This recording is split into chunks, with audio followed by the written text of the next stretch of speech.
high school football on WCIA3 is sponsored by Lohm & Ray Insurance Group and Illinois State University.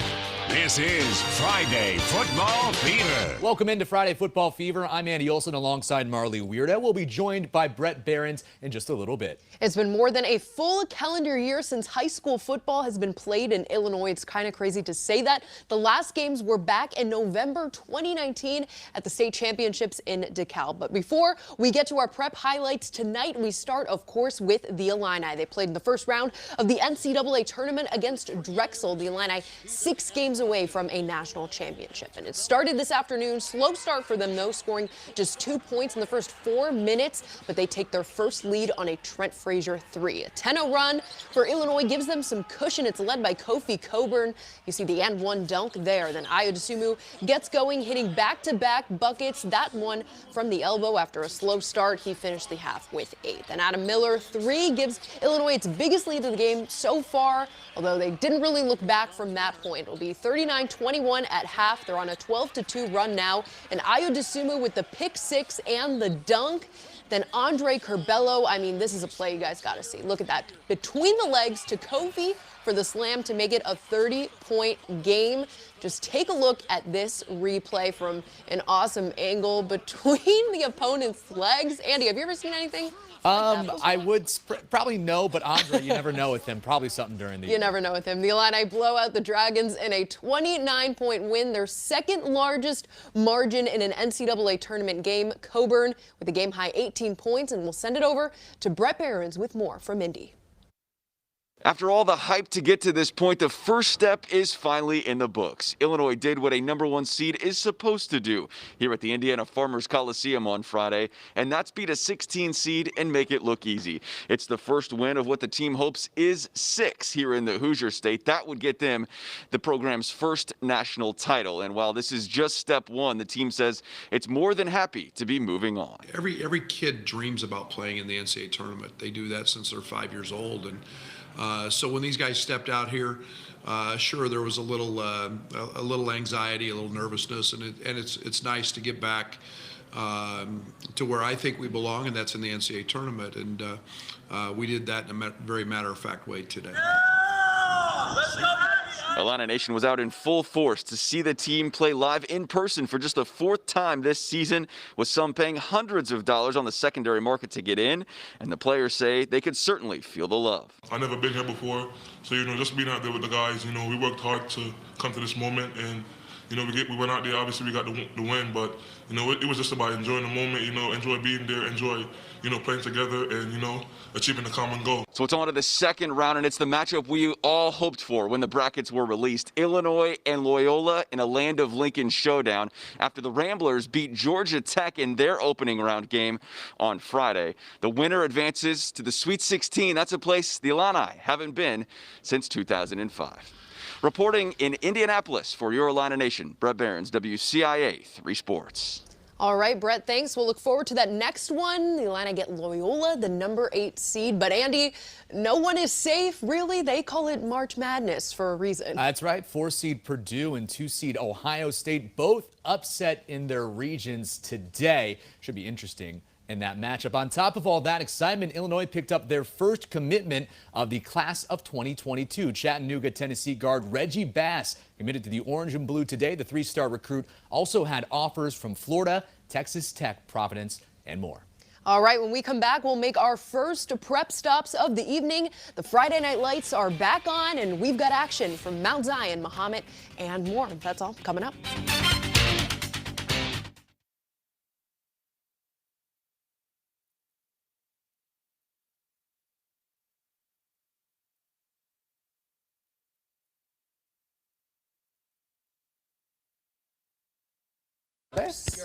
There they are. Hi, everyone. Hey, everyone. Welcome into Friday Football Fever. I have to stop myself from accidentally saying full court Friday. The fever, as we call it. The fever. We're excited to get into some high school games. We'll get to that in a little bit. But, Andy, let's talk about this Illinois team. I mean, they just completely dominated today in the first round of the NCAA tournament. Yeah. Oh, there we are. We're appearing on the screen now. Here Hi, we are. guys. Hello. I don't know if they could hear us before. But No, they heard us before. Oh, okay. But we're talking about the Illini. Illinois. I mean, so I watched the first half at home, which was a different perspective than I'm used to. They came out a little bit nervous. You kind of heard Brad talk about in Brett's package there that they looked nervous. They were a little bit sloppy early on. I don't think they were taking bad shots. At least from my perspective, they weren't. They were forcing bad shots from Drexel that the Dragons were just making. But I didn't see any bad shots early in the game, and then eventually they just started to fall. They got their rhythm with them going again, and then it was a blowout from that point on. Hey, this is the NCAA tournament, though, guys. I mean, that is the biggest stage in college basketball, and so I don't blame them for being nervous. Who did I tell you when we were in Indianapolis together for the Big Ten tournament? Who did I tell you that I would not want to see in Illinois' region? Loyola. And Oklahoma State, who they would have to possibly play in the next two rounds. Loyola for sure on Sunday. I'm getting my days confused. Sunday. Yeah, what day is it? And then possibly Oklahoma State after that. Those are the two teams I said, those teams are really hot. I think they're going to be really underrated going in. And then look what happens. Yeah, and how about Ohio State getting upset? I did not see that coming at all. Oh my gosh, the number 2 seed. I mean, they call it March Madness for a reason, guys. I mean, this is what it's all about. So Purdue as well, the number 4, getting upset. I don't know who. North Texas was that one. Oral Roberts beat Ohio State. The Oral Roberts. The Oral Roberts beat the Ohio State University. That's what the little joke. I didn't see that coming at all, to be honest with you. I don't think, clearly no one did, because it's a 2 versus a 15. Yeah. But maybe we should have seen it coming with, Ohio State with that losing run at the end of the Big Ten season. They had, 4 straight losses before the Big Ten tournament, and then blew a couple of leads while they were there. So, I don't know. Maybe we should have seen it coming. We should have seen it. Well, Big Ten runner-up, so. All right. All right, we're getting back to it, so. We'll see you back in the show.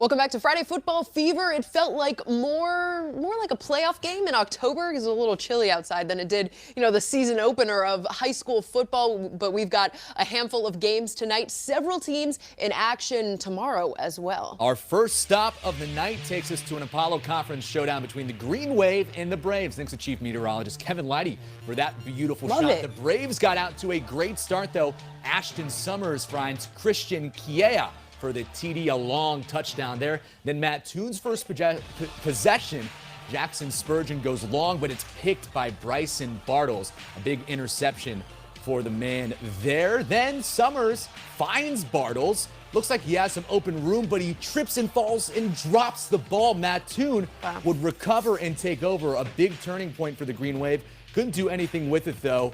It'll go to a 3 and out, and then an interception there to seal things off. The Braves win this one 21-7. And we'll stay in the Apollo. MAHOMET-SEYMOUR hosting Effingham. It will be still scoreless coming out of halftime, and I promised those guys I would get them on TV, so there you go, guys. There you go, guys. Clay Hubble with a big run before he's pushed out of bounds, trying to get something going for the Bulldogs, but moments later, Braden Finch goes deep to find his man, but it's picked off by Gunnar Franklin. So the Hearts take over, and they'll be the first to get some points on the board in this one. Chase Woomer runs it in, and they go up by 7. The Hearts take this one 21-7. Back-to-back 21-7 games. It'll be different in this one. St. Teresa making the trip to Clinton tonight. First things first, Jordan Miller with the pass to Denham Cook to pick up the first down for the Bulldogs there. Then we'll keep it with St. Teresa as Cook will keep this one himself. Or excuse me, he hands off there to Cook, who goes up the middle for another first down. This time it's Miller, though. He finds possibly the name of the night, Bryson Hendricks, with an X for the long touchdown. St. Teresa wins this one 56-0. Wow, a lot of shutouts we saw today. And in Monticello, the Sages rolling out the welcome mats for Bloomington Central Catholic. The Saints get on the board first. I heard through the grapevine that a running back was playing quarterback, which Jake Slaughter runs it in. Don't know if that was him, but the ball didn't leave the ground on the first drive. But the Sages take over 7-0 in the first. Joey Sprinkle airs it on deep. It's nearly picked off by the Saints, but Tristan Foreman makes the grab. And then Sages, they're on the half-yard line, about as close as they can get, and they get those 6 points there. But on the extra kick, it's blocked by the Saints. So they trail 7-6, but the Sages go on to win it 20-7. Joey Sprinkle giving Bryson Hendricks a run for his money on Name of the Night. I like Joey Sprinkle. Sprinkle is a good one. Well, we've got one last time out, but when we return, we'll check in with the defending 5A state champs, the Rockets, playing their first game since winning the title more than a year ago. That and more coming up.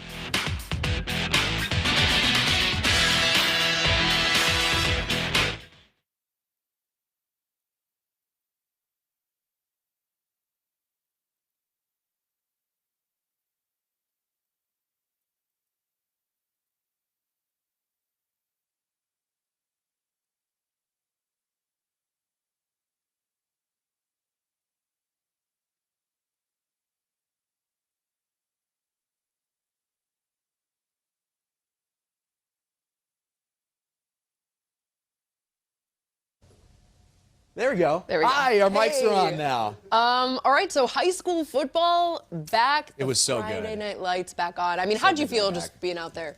I think that the feeling really set in because we went through basketball so quick. The feeling really set in when I was there for the 5 and the 6 at 5:30. Early today with Kevin Leidy. We had a fun time out there. Yeah. It kind of really set in. You saw the crowds, and you got this vibe about high school football being back. It was really great. I loved it. It was good to be out there, and I'm excited for the next 5 weeks after this. But we kind of get it double-dipped a little bit. We get some games on Friday, some games on Saturdays, so we'll be busy for these next few weeks. And I think especially this weekend, most teams are playing on Saturday just because of the weather. I think it, you know, made a lot of fields like super soaked. Absolutely. So most of them are going to be on Saturday. But I love that drone shot. The drone shot was great. That is the one and only Kevin Leidy getting us that drone Count on shot. Kevin. Thank you. I know. Let us know what you think the name of the night was. I had Bryson Hendricks, but it was spelled with an X. You had Joey Sprinkle. Joey Sprinkle? I love that name, Joey Sprinkle. Shout out to Joey Sprinkle. I think I hope saw he's watching. another There's some interesting fun ones out name today, but I see you have a DeRocher coming up. DeRocher. We don't want to spoil. But if you're Jacob DeRocher, you have a highlight coming up. I remember, I think he was our athlete of the week once, and he told me how to say his name, but DeRocher? DeRocher. I'm going to go DeRocher. I think that sounds right. All right. I can't remember. Jacob, I'm sorry. We'll just see what happens. Get it wrong. We'll see what happens. This is what we do. We see these names for the first time as we're reading the highlights, so we do our best. We promise. I hope you all enjoyed Friday Night Football as well. I want to shout out to my brother. He had his first game of his senior year tonight. Congrats. All right, here we come.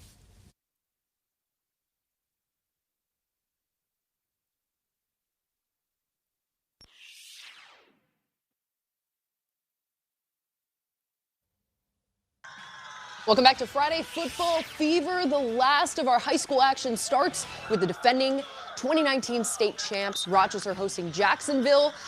And this play here sets up a quarterback sneak. Michael Walker runs it in for a first down, and that sets up Jacksonville's Elijah Owens, and they go up to take the lead.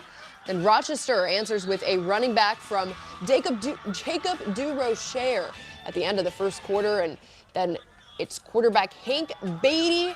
He has an Illinois offer, refusing to go down, and he'll get the first down. Rockets go on to win it 39-14.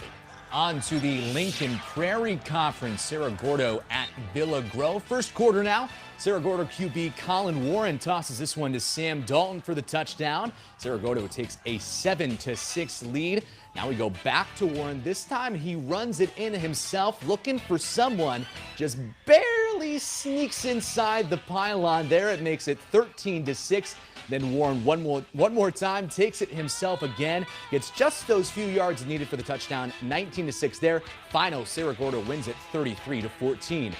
Olympia on the road at Argenta-OREANA. It's a shout out to Brett Behrens. He told me to do that. Landon Alcorn for Olympia up the middle for a nice gain for the first down there. We'll stick with Olympia. This time it is Ethan Davis who will go up the middle for a gain. Carson Dahmen with the tackle there.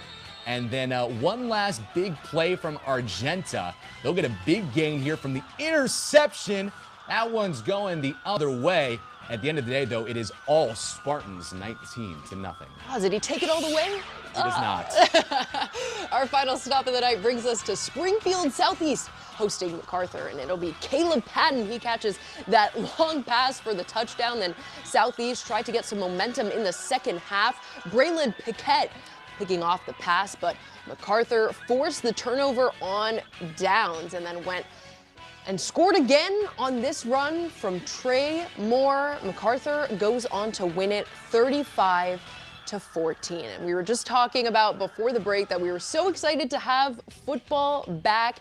Didn't really feel like a typical season opener, but we were happy just to be back out there. Yeah, and we're excited for more games tomorrow, more games in the 5 weeks ahead of us. We're going to have it all here on Friday Football Fever. Got to get the full court Fridays out of us. We're not used to them being back-to-back this way. We're used to it the other way. But we're excited for the rest of the year, and hopefully I know the kids are excited to play as well. For sure, and of course, Illinois making this big run in the NCAA tournament. We'll be following them every step of the way. For Brett Behrens, Andy Olson, I'm Marley Weirda. Thank you so much for joining us on our first Friday Football Fever of the season. We'll see you right back here again tomorrow. Have a good night. Thanks for watching.